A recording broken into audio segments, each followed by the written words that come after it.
Well, primarily we're looking for fresh fission products, and any elevated levels, we of course immediately look at them and try to determine exactly what radionuclides are present, and like I say, as well as the levels of the activity. What type of reaction or what type of study have you received so far from around the country? Well, from this test this time, most of the levels have been very low and not above background. There have been a couple of air stations that have reported slightly elevated levels, but certainly nothing to be alarmed about. We operate a monitoring network all the time. We have 67 stations, but only 21 of them operate continuously. And when we have an alert, then we call the other stations and get them all revved up and have them all operating then.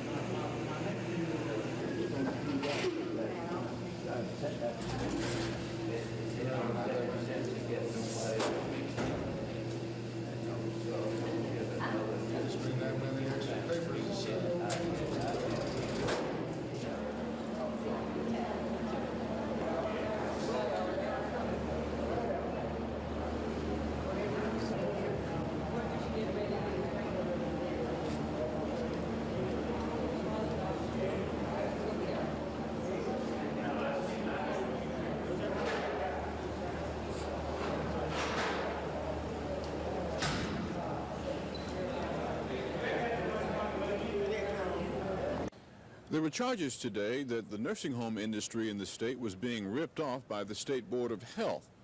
There were other serious charges, including conflict of interest. We were receiving, prior to this cut that is to be implemented December 1, we were receiving $21.50 per day for a skilled patient. They cut us to $21.03, which is a loss of 47 cents a day. That if the legislature would just pressure the State Committee of Public Health to allow generic drugs to be prescribed, it would mean a savings to the Medicaid program of at least $10 million a year. Physicians' retirement funds are invested in pharmaceutical stocks. Many physicians, beside that, own stocks in pharmaceutical companies. They don't make any money by requiring Medicaid generic drugs to be used.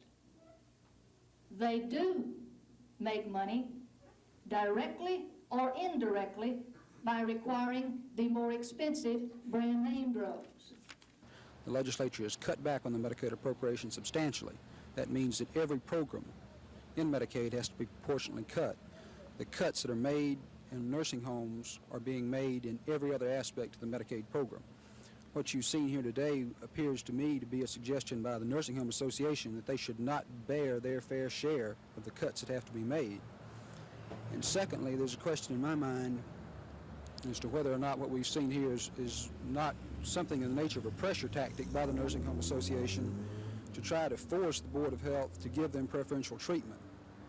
There was no indication today at this news conference as to what the nursing home industry will do to try to get more money from the state Medicaid program. There will probably be more to be heard from the nursing home industry before this issue is resolved. This is Norman Lumpkin, WSFA TV News at the downtown nursing home. Two things I would like to ask the clerk, and therefore it becomes a matter of public record. I present it to you in terms of fire codes. Then we had representing the silent majority, and it's my contention there's a lot more people out. Profit out of what he's making to come along and tax the middle class man as he is taxed to death already today. What we are saying is that we would like all the nice parks for our children to play in and recreational facilities to enjoy. But if we obtain these facilities at the expense of fire and police protection, then we are doing ourselves a grave injustice, for salaries directly affect the caliber of personnel that apply for these positions. I do feel that if there's ever any kind of taxation, it should be taken to the people, because that, in my opinion, is true participatory democracy. But the members of the Public Service and Industrial Employees Union believe that additional revenues for city employees' salaries should be acted upon at the earliest possible date. And I am totally opposed to it, and I know a lot of other people that are opposed to it. And I feel that if any type of income tax has to be put on the people in Montgomery, the people should be allowed to vote for it. Thank you. Sir, yes, you are patient. Work with South Central Bell Telephone Company. Whereas the position of Finance Director is vacant, and whereas the Personnel Board has submitted a roster of 5 persons eligible for appointment to this position of Mayor Robinson. State Representative Alvin Holmes has asked that Ray Bass, Highway Director for the state, be fired. Holmes is charging that Bass has not followed a resolution issued by the state legislature. Mr. Holmes, do you really expect Governor Wallace to fire Ray Bass because you asked him to? Well, I think that Governor Wallace will fire Ray Bass, because Ray Bass is destroying Governor Wallace here in the state of Alabama with his very dogmatic attitude toward members of the legislature and people here in the state of Alabama generally. Mr. Bass has said that he has asked the Finance Department to issue a purchase order, and that when he finally gets the purchase order, that the money for the signs and materials for the signs will be delivered, and it should take 2 to 3 months to get the project underway and the signs up on the expressway. What do you say to that? Mr. Bass has lied about that, because Mr. Bass told me 5 or 6 months ago that he had ordered the signs, and the signs was here ready to be placed on Interstate 85. So Mr. Bass is waiting until the legislature goes back into session. He has asked Wallace floor leaders to introduce a resolution to repeal Act 271 of the regular session of the Alabama legislature. Holmes also charges that repeated calls to Highway Director Bass were not returned to him today. This is Norman Lumpkin, WSFA TV News, City Hall.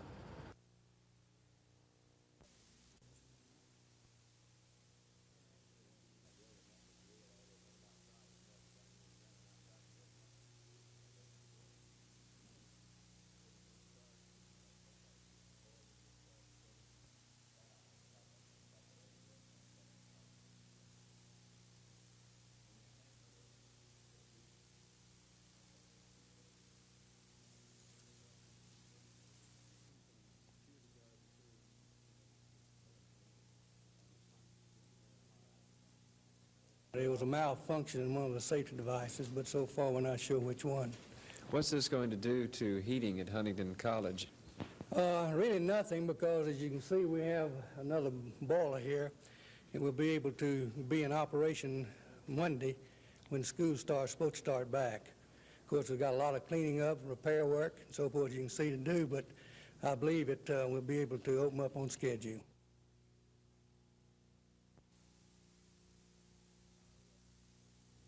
Carter administration. We invite President-elect Carter.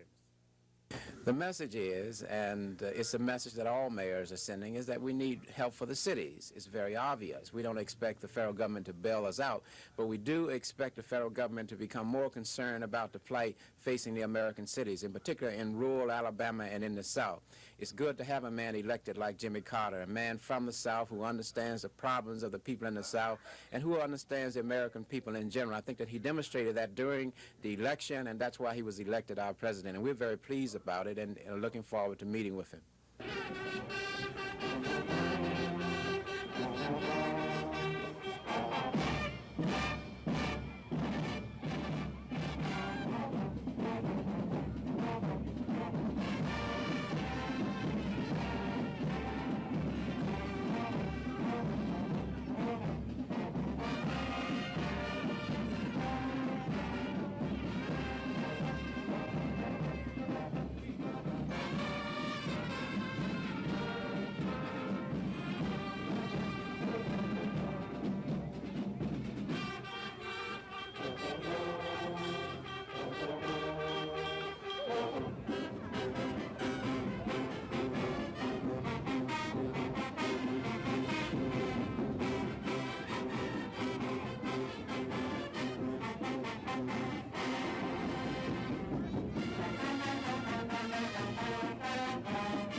we shall overcome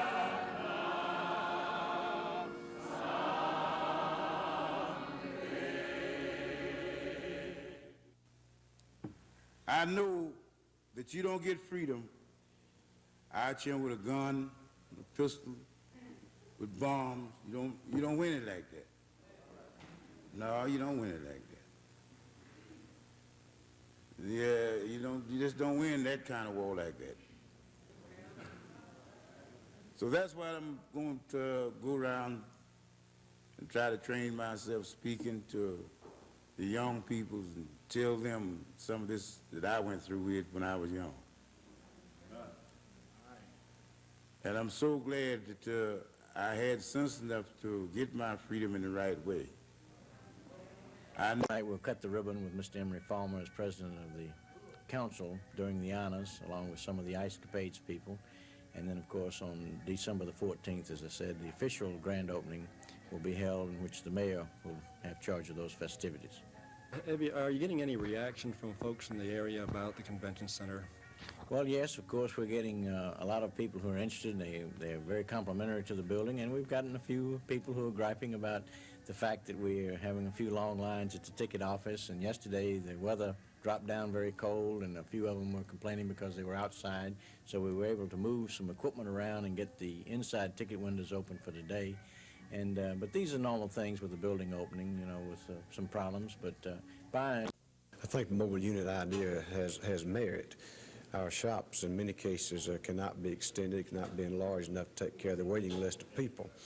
We could take 4 or 5 mobile units and equip them for a certain training program and offer it, say, in one part of the state this quarter, another part of the state next quarter. And for $250,000, we can equip a unit like the AID training program has, and it works very well. It will not answer all the problems, but it would be a partial solution.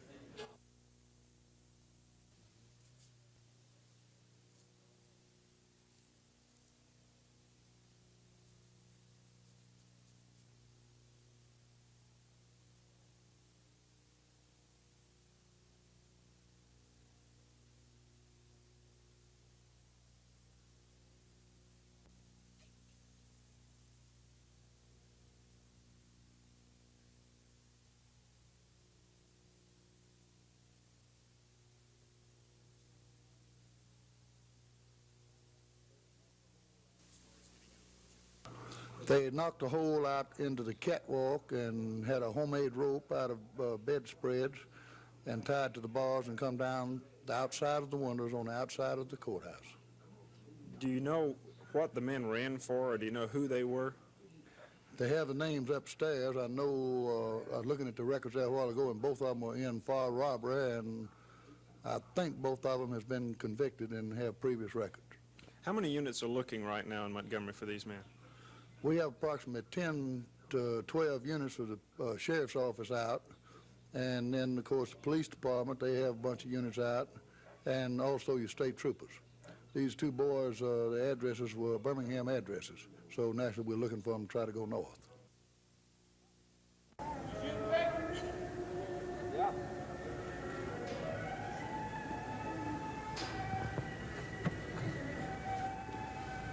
One of the superstars of Ice Capades, Phil Snow. Do I get the job? Sure you get the job, for sure you do. Do you all consider yourselves athletes or performers or showmen? I think we have to consider ourselves both, really, because you have to stay in good athletic shape to do what we're doing, and yet we are also performers for the public. So it's a combination of both, I would say. But you have athletic backgrounds because you skated competitively before you got in this. That's right. Yes, we did. Where are you from, Sharon? Melbourne, Australia.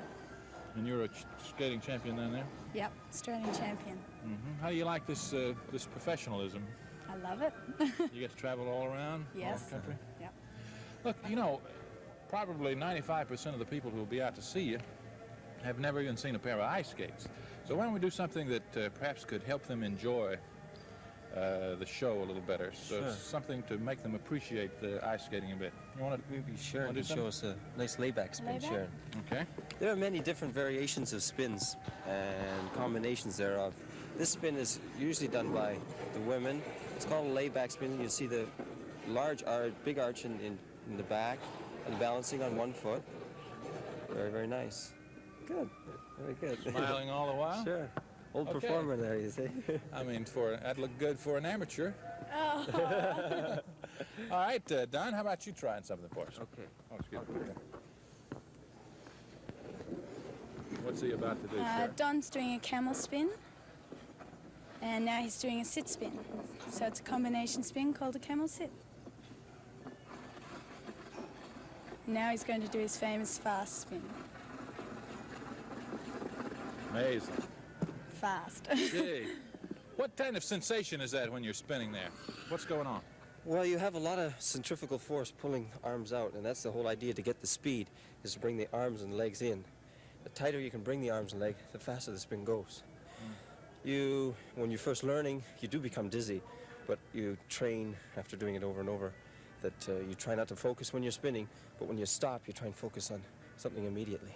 Experience. That's the sports. Jay Lewis has the editorial in just a minute. Thank you, one and all. This woman, Victoria Price, went down the line with a finger like this. Said, here's one guy asked, said, which one of these guys had you? She said, this one, this one, this one, this one, and this one. And then they asked this other woman, said, which one? That's it.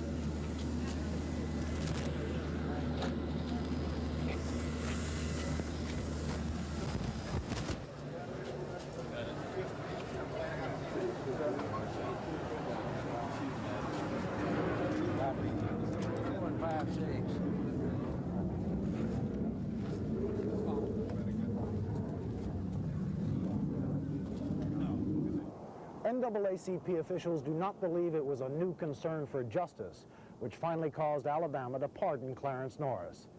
They say blacks have political muscle in this state now, and with it, the power to get things done. You know, he tried to give every man his last request when he was going to kill him. So that's his last request. He wanted to see me before he went to jail, because I served in life sentence. I have no hate, prejudice against him, creed or color. I like all people. And I think all people accused of things which they didn't commit should be free. I wish these other 8 boys was around.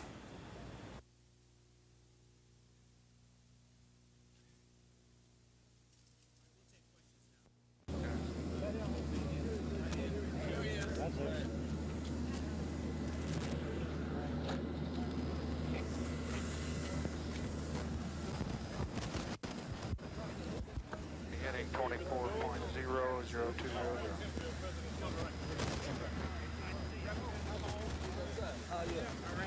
Good, good. Yeah. How are you? Take your pills out, Bill.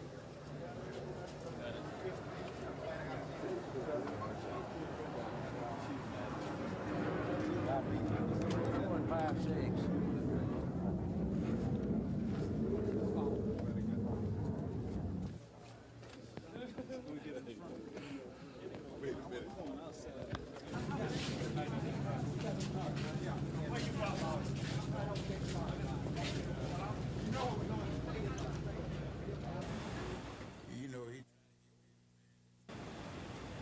I have no hate, prejudice against him, creed or color. I like all people. And I think all people accused of things which they didn't commit should be free. I wish these other 8 boys was around. You know, he tried to give every man his last request when he was going to kill him. So that's his last request. He wanted to see me before we went to jail, because I said it was a fight on the train, and we beat the white boys and got the best of the fight. And we was taken to jail, putting in jail. And we stayed overnight. The next day, they brought 2 women up and strolled us off in a line just like y'all sitting there in the line now, this woman, Victoria Price, went down the line with a finger like this. Said, here's one guy asked, said, which one of these guys had you? She said, this one, this one, this one, this one, and this one. And then they asked this other woman, said, which one had you? She didn't say anything. Says, the other black son of bitches must have had you, so they know you ask nothing, because the others, they ain't but 4 more of them, then the others must have had.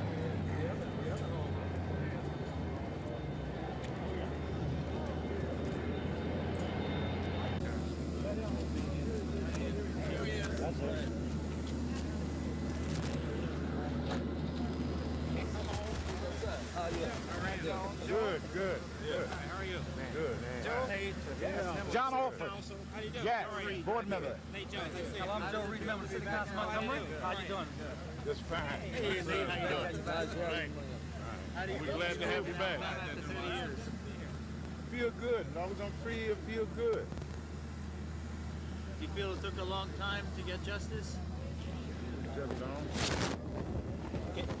glad I got it. Can you forgive the state for what happened? Can I forgive it? Yes, I can forgive it. Say it.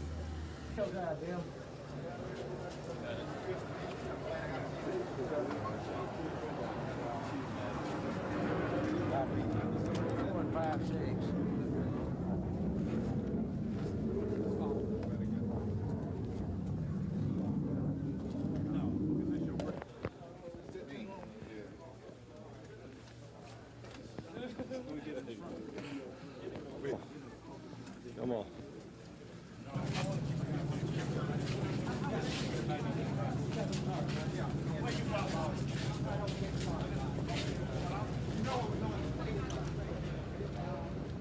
Prisoner, you know, he tried to give every man his last request when he was gonna kill him.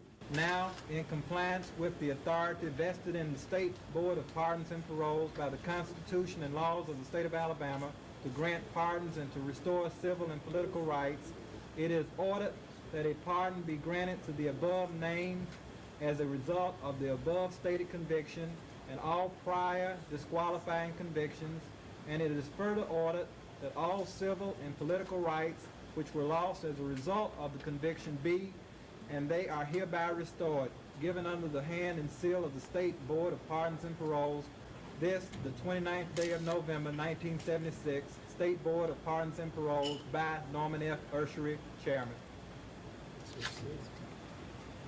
I have no hate, prejudice against them, creed or color. I like all people. And I think all people accused of things which they didn't commit should be free. I wish these other 8 boys was around. Man, Norris, what happened on the train that day? There was a fight on the train, and we beat the white boys and got the best of the fight. And we was taken to jail, put in jail. And we stayed overnight. The next day, they brought 2 women up and strolled us off in a line, just like y'all sitting there in the line now. This woman, Victoria Price, went down the line with a finger like this.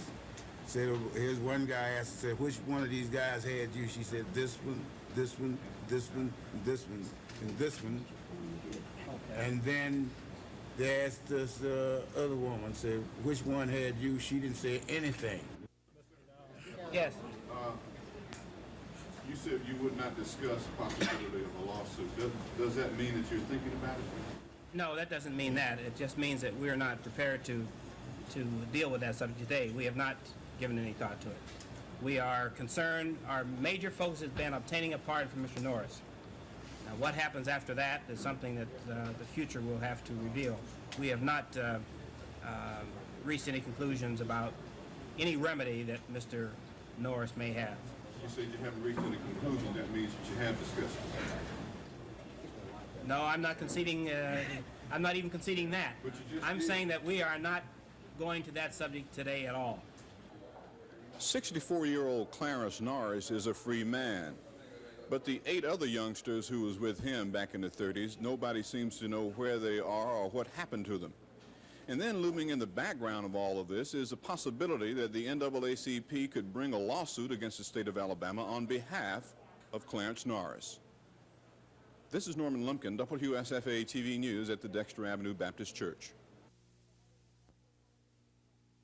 Under the heading of Local Television Special, Colostomy, a Necessary Nuisance on WSFA TV, Montgomery, Alabama, was a special program initiated and hosted by Loretta Bacon, who recognized the fears associated with this type of surgery. Ms. Bacon's documentary included candid interview with both patient and surgeon. The award will be accepted by Loretta Bacon, Public Affairs Director of WSFA TV.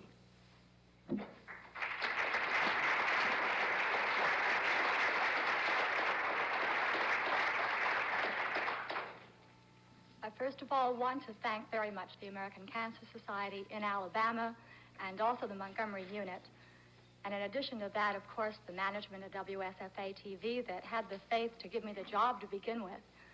And then, last but not least, my mother, who was the inspiration and who's here today from Miami to see me get the award. Thank you all.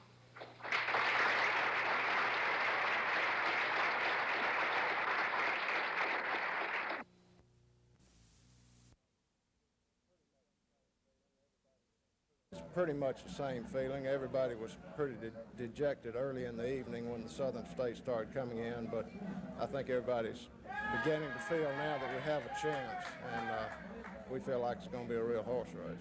It seemed like something just happened to bring the cheers up from your fellow Republicans. Right. We've had some good things to cheer about. Bill Dickinson's re-election was very encouraging. Bill Joseph's re-election to the county commission. But we think things are going pretty well so far, and we're just keeping our fingers crossed. Great. Thank you very much. This is George Mitchell reporting live from the Republican headquarters in downtown Montgomery.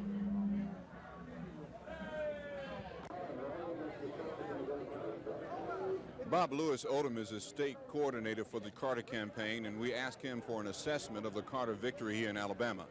Well, of course, I think Governor Wallace's leadership played a large part in it.